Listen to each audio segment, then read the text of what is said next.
hendaklah kamu bersama dengan orang yang shadiq, orang yang benar, orang yang jujur.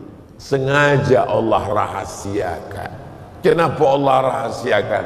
Supaya kita tetap beramal. Kalau sampai kamu syirik, la yahbatanna amaluka, maka semua amalmu gugur.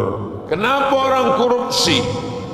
Karena takut anaknya tidak makan, anaknya tidak punya rumah, anaknya tidak punya kendaraan. Kalau cuma untuk makan dia, orang tidak akan korupsi. Kenapa? Ismasita, hidup sesuka hatimu. Fa innaka mayyit, tapi ingat, kau nanti akan mati, akan dituntut di hadapan Allah.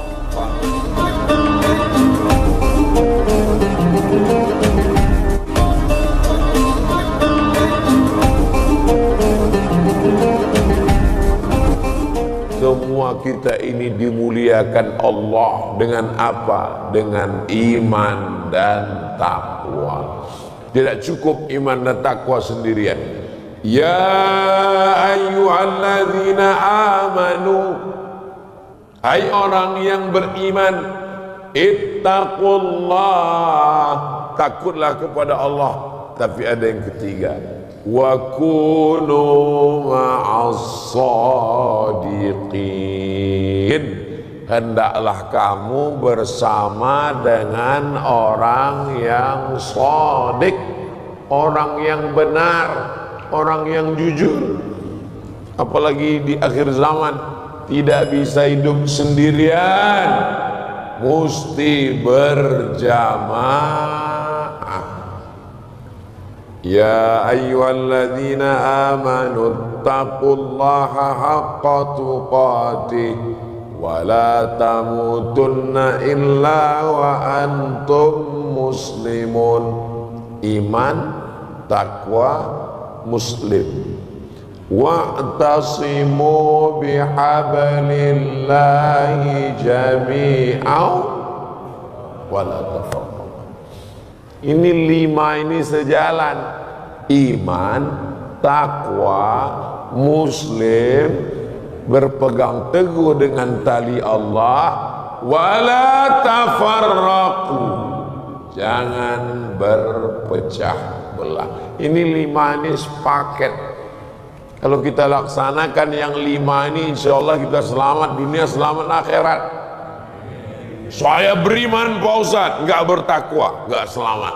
Saya beriman, saya bertakwa, tapi saya tidak mati husnul khotimah, tidak selamat. Saya beriman, saya bertakwa, saya muslim, tapi tidak berpegang teguh dengan Quran dan Sunnah, tidak selamat. Saya beriman, saya bertakwa, saya muslim, saya berpegang teguh, tapi tidak berjamaah, tidak selamat. Mudah-mudahan kelima-limanya ini kita amalkan, kita sebarkan, kita ajarkan, kita wariskan. Istiqomah sampai kapan? Sampai akhirnya malaikat maut mencabut nyawa kita dalam keadaan husnul khatimah. Subuh husnul khatimah, zuhur sudah mulai, sama seperti handphone. Handphone itu sudah mulai lowbat, maka dia mesti dicas lagi zuhur. Ayalah salah, ke masjid, tahiyatul masjid, qabliyah zuhur, salat zuhur, ba'diyah zuhur. Syukur-syukur di masjid ada kultumnya. Menjelang asar, dong. Ayalah salah, asar datang lagi ke masjid, maghrib, isya, subuh, tidur malam, malam bangun tahajud. Capek saya beribadah nih Pak Ustadz, sampai kapan saya beribadah? Sabar, ibadah ini kita lakukan sebentar saja, nunggu malaikat maut datang. Hidup ini sebetulnya apa? Banyak orang ketika ditanya tentang hidup bingung. Apakah itu hidup? hidup adalah hidup. Nggak tahu dia hidup ini. Hidup ini nunggu malaikat maut datang. Cuman nggak dikasih tahu. Kenapa Allah tidak kasih tahu umur kita berapa? Bayangkan kalau dikasih tahu Allah, Abdul Somad, kamu mati umur 46 tahun. Mungkin saya udah nggak ceramah lagi dah. Di rumah aja. Bayangkan kalau Allah ngasih tahu kita, kamu mati umur sekian. Setiap kali ulang tahun nangis terus. Kenapa? Nggak lama lagi mati. Sengaja Allah rahasiakan. Kenapa Allah rahasiakan? Supaya kita tetap beramal.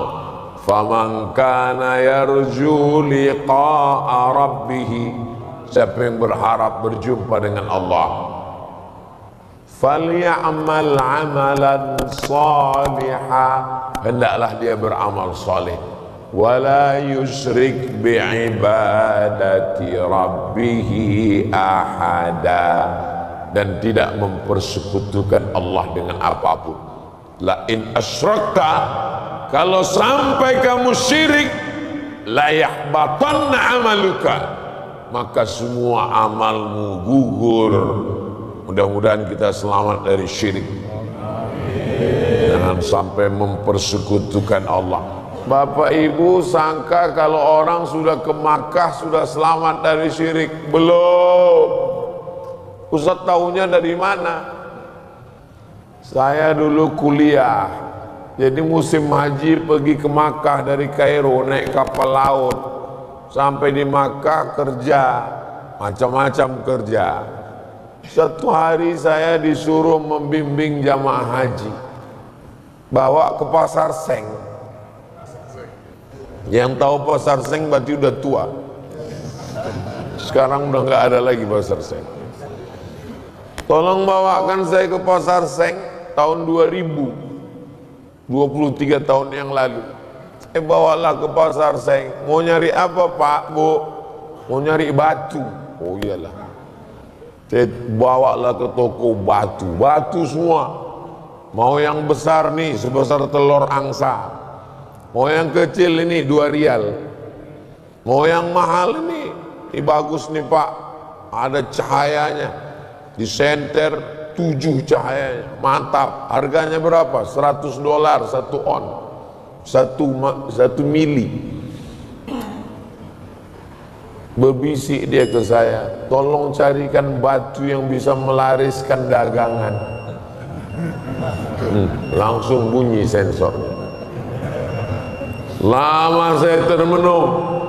Ini haji ini kan rukun Islam yang kelima. Rukun Islam yang pertama, asyhadu an la ilaha illallah, an tuqimas shalah wa tu'tiyaz zakah wa tasuma ramadan. Rukun Islam yang kelima, puncaknya paling atas adalah haji.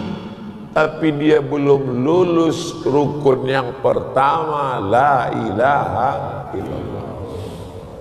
Lama saya menung, saya pun gak terlalu banyak membahas. Saya bilang gak ada itu, nambah carilah di toko yang lain. Rusak akidah kita. Padahal kita diajarkan, ya Razzaq, engkaulah yang memberi rezeki. Wa ma min dabbatin fil ardi, tidak ada makhluk satupun yang melata di atas muka bumi ini, illa 'ala Allah rizquha, melainkan Allah yang menjamin rezekinya. Kalau memang rezekimu yang sudah di mulut harimau pun bisa masuk ke mulutmu, tapi kalau memang bukan rezekimu, maka yang sudah di mulutmu pun tak jadi masuk. Ini kalau orang paham, putus tauhidnya. Berapa kali makanan itu udah di mulut bapak nggak jadi, melompat dia keluar nggak jadi ditelan, malah dimakan ayam. Oh, betul kan tuh? Berarti pernah mengalami.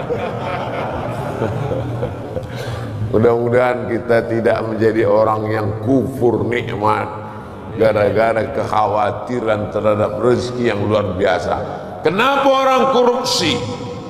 Karena takut anaknya tidak makan, anaknya tidak punya rumah, anaknya tidak punya kendaraan. Kalau cuma untuk makan dia, orang tidak akan korupsi. Kenapa? Makan kita cuma satu piring. Yang dipikirkannya adalah makan anaknya, makan cucunya, makan cicitnya, sampai 7 keturunan. Kurang. Akhirnya makanan fakir miskin pun dimakannya juga habis. Jual beras. Kenapa ini berasnya begini? Ternyata beras yang dijual beras raskin, beras orang miskin yang dimasak, dicuci dengan pemutih pakaian. Bayangkan itu dosanya, dosa kepada fakir miskin, dosa kepada pembeli karena sudah curang. Isma sita, hidup sesuka hatimu. Fa innaka mayyit, tapi ingat kau nanti akan mati, akan dituntut di hadapan Allah. Faman ya'mal mithqala dzarratin khairan yarah. Islam menjadikan kita orang beriman, orang yang bertanggung jawab setiap perbuatan kita di hadapan Allah Subhanahu wa taala. Mudah-mudahan yang ngomong, yang ceramah ini mengamalkan isi ceramahnya.